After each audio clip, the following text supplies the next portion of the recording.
Hi, Star Surfer here with the monthly tarot reading for November 2023 for my Capricorns. Hey, my sea goats, my mergoats, how you doing? I'm glad to be back. Sorry I was away for October, I had to deal with some life stuff, but we are back in it now, baby. I hope you had a good month. A couple things before we jump into the reading. I am very excited to be back and doing it for you. If this reading resonates with you, please like, comment, subscribe. It takes 2 seconds. I love to hear your feedback, and it makes a world of difference. It means a lot to me. If you want to get book a personal reading with me, get something more specific and tailored to your energy, your unique energy, you will find in the information below a link to my Etsy shop where you can book a tarot reading, oracle card reading, astrology, a birth chart reading, a transit reading, whatever you feel called to. You'll find it all in that Etsy shop below. Lastly, this is a general reading for Capricorn Sun, Moon, and Rising. It's a large range of energies. It's a lot of people I'm tuning into. This reading won't be for everyone. You'll know if it's for you. And you won't have to, twist your brain into a pretzel to make it fit. If it doesn't fit, it doesn't fit. Maybe check for your moon or your rising or whatever the case might be. The messages might be coming through for you there. Okay, I believe that's it. So let's get started, shall we? Now, my fave, the Wild Unknown Animal Spirit Oracle deck wanted to work with you. So let's start with that. Get some animal medicine on the board for you, my Capricorns.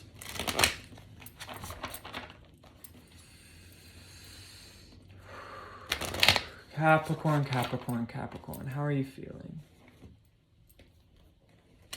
Earthy, gardener, farmer, planter, reaper, sower. Working in the soil. Down in the roots. Root systems. Your roots. Where do you come from? What are you tending?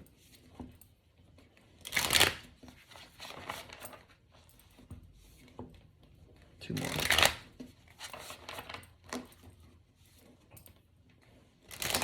One more. Lied. Yeah, that's it.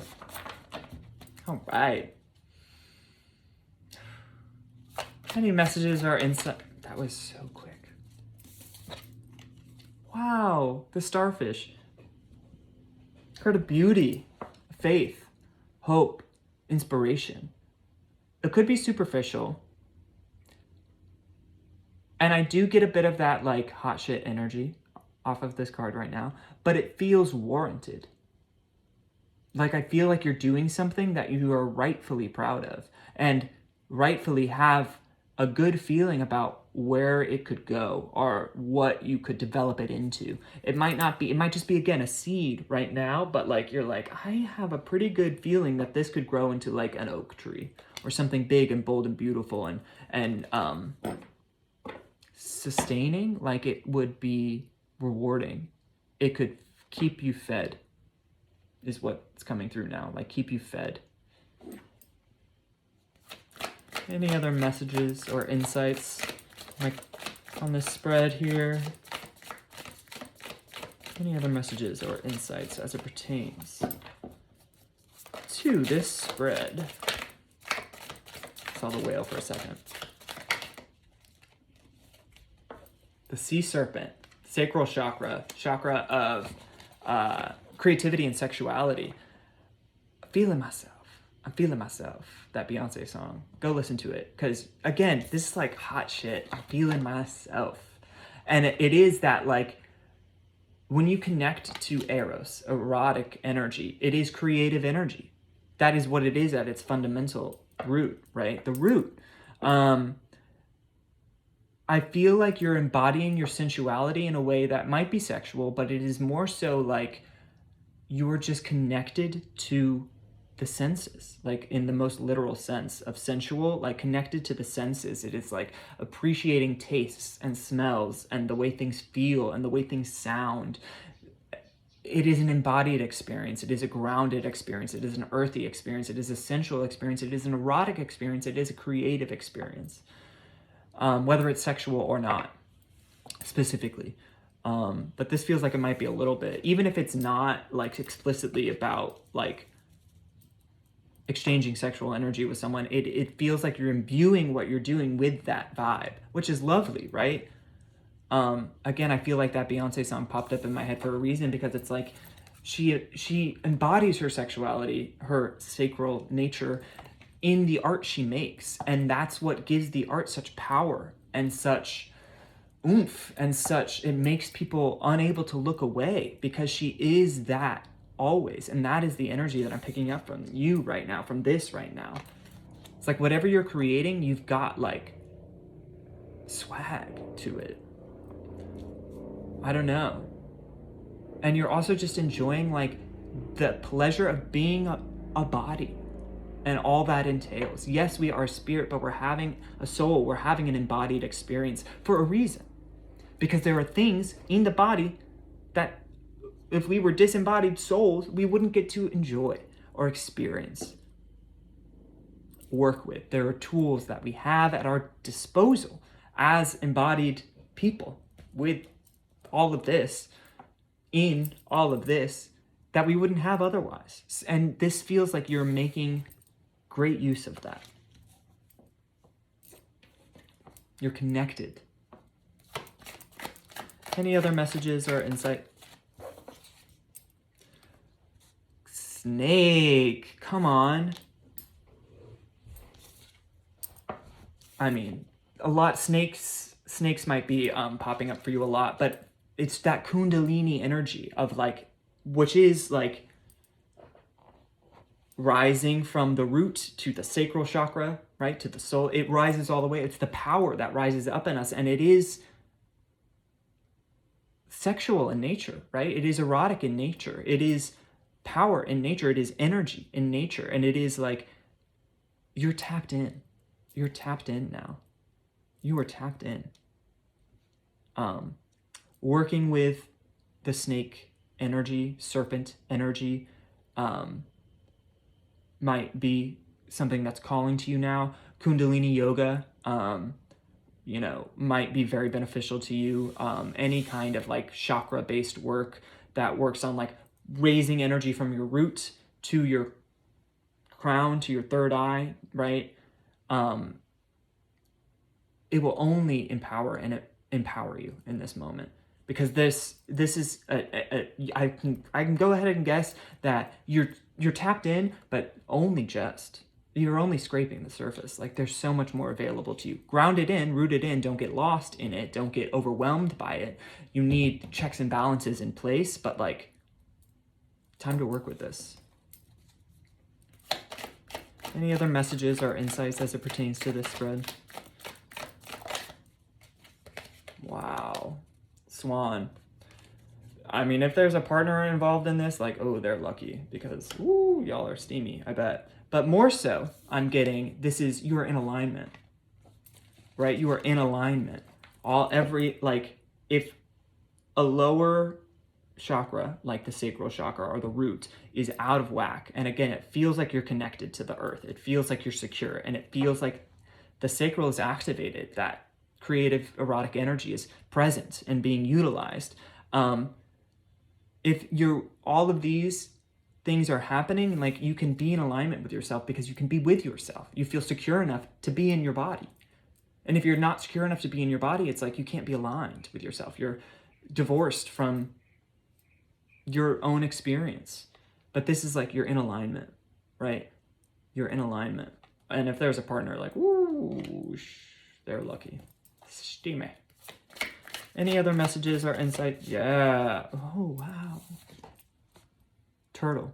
Grounded energy, right? Because the turtle for me moves through an emotional experience, but the turtle can also be on land, and in fact must be on land if it is to move through the waters, the emotional experience. And so, like I said already, you need to ground in to be able to integrate whatever kind of, the sea serpent, again, the sacral chakra is correspondent to water, to emotions.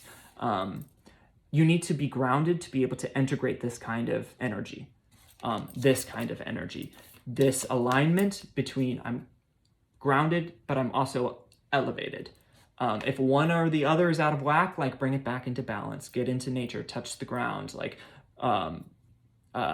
take care of your physical reality, like make sure things are clean, make sure you're fed, make sure you're hydrated, all of these things that keep you grounded, right? Working with like grounding stones, you know, hematite, smoky quartz, something like that, jasper, some, you know, ground in, so that you can move through these waters successfully, impactfully, with finesse, and gaining something from it rather than drowning or getting out to sea and being like, oh God, where's the shore? How do I get back? You need a system, a way of getting back in from the deeps, the depths.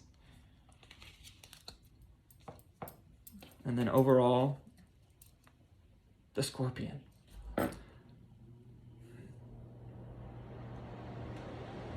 That's weird. What's under that? The Peacock.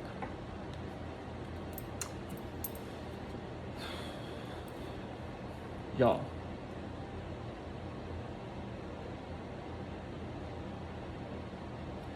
I feel like you... Be with me here on this. For a lot of you, I feel like this is a new experience. This embodied sexuality, sensuality, this creative, erotic use of energy, this emotional comfort you have, or expressiveness you have. And you might feel like it's superficial, or it's not serious, or it's not useful, or it's not for you, or there's a lot of judgments you could be attaching to this new flow state you're moving into. And I'm gonna go ahead and say it's not useful. It's not useful, it's not serving you, and it's attached to like prejudices you have from the past, about what it is to be this watery, emotional, intuitive, sensual, erotic energy. Embrace it and embody it and utilize it and work with it. Allow it to move through you. It's the judgments you place on that, it keep you out of flow and keep you stuck. And they hurt you, right? They make you feel tense because you're fighting a flow of energy that wants to be moving through you naturally now, obviously. If you get rid of the judgments and see it as beautiful and helpful, necessary and present, the flow is restored, right? And there's no judgment that's keeping it stuck or stifled or held down or held back. But that's some pretty good stuff right there. All right, let's get you some tarot on this spread. I have the Wild Unknown. No, that's what we just pulled. This is actually the Fountain Tarot, which is new on the channel, but I love it. I love it. She's a beauty, and she wanted to talk to you today. So let's see how that goes. It does this thing. This deck does a thing where it like added a card, and I took that card out. The card is called the Fountain, and it felt unnecessary and redundant. But if you get the deck, it will have an extra card in it. It's called the Fountain. It's kind of like the point of potential, like where everything comes from. That felt redundant to me. But they're real pretty. I mean, look at that. Ooh, shiny. My Aquarius moon loves a shiny thing. What can I say?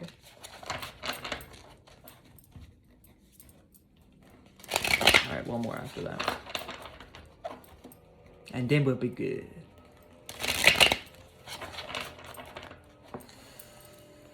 Any other messages or insights as it pertains to this? Yeah. Oh, man. Progress rapidly. Rapidly. Powers. Like, movement. 8 of Wands, if I didn't say that already. Yeah, this is power, right? This is movement. This is movement. If you get into this place, if you get rid of these prejudices that are like, that might keep you from flow, like the amount of rapid progress you can make towards whatever goal you have in sight, all systems go, right? Fire, fire. Yeah, beautiful. All the more reason to get rid of those judgments you might place on this this energy state so that you can get into this kind of progress that's available to you.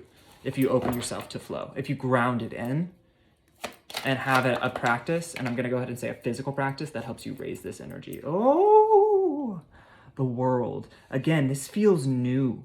This way of operating feels like, oh my God, I'm on a new level. I've like understood something about myself and how I work with my energy and my power. The snake is the world card for me in the oracle deck, in this oracle deck.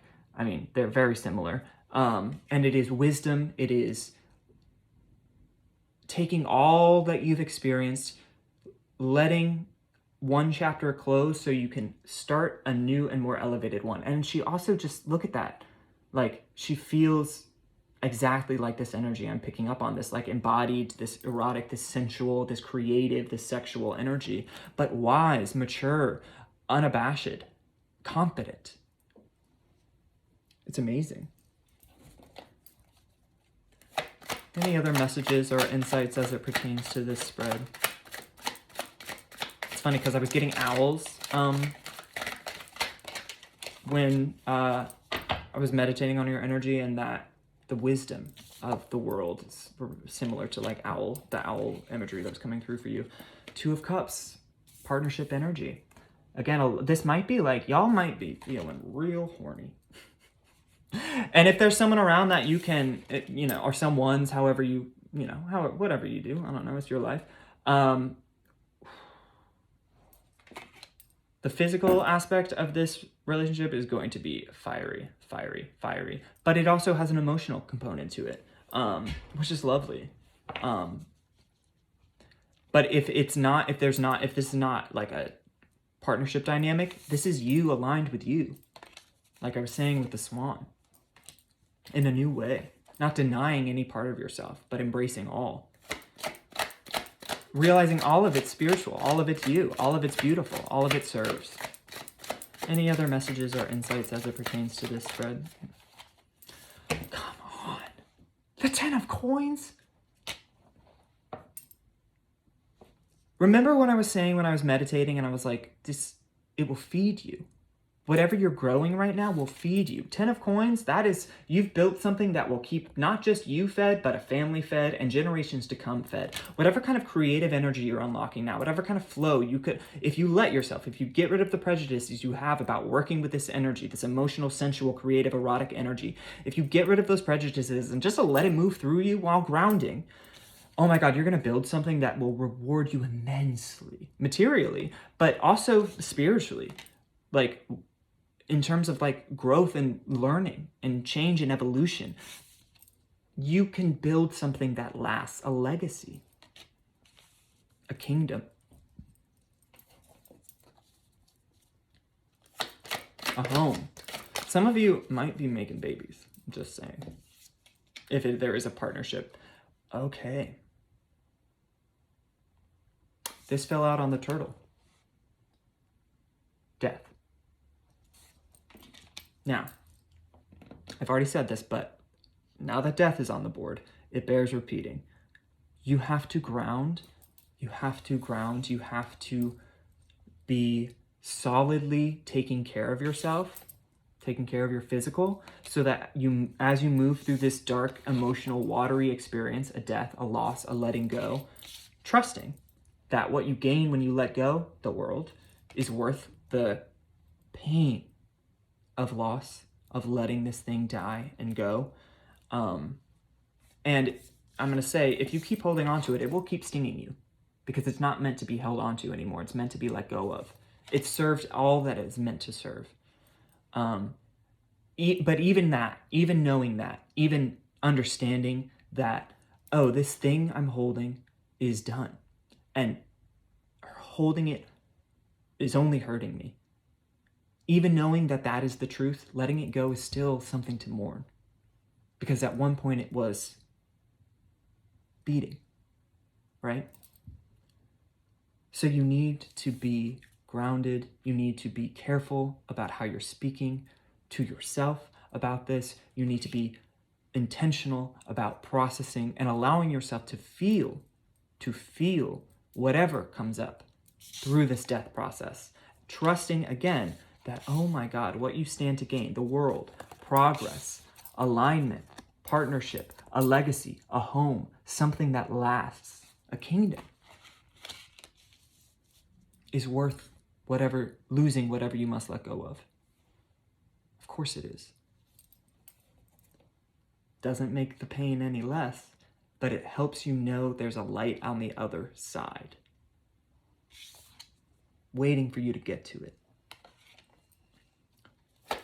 Any other messages or insights as it pertains to this spread? Wow.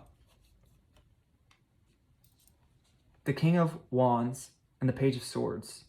It is power, passion, curiosity, right? Fire lit up, right? You know. It's funny, if you like blow on a small flame with a lot of air, you put it out. But if you blow on a big flame with a little bit of air, you make it bigger, right? You expand it. That's what you're doing, right? You're not putting a fire out, you're expanding it.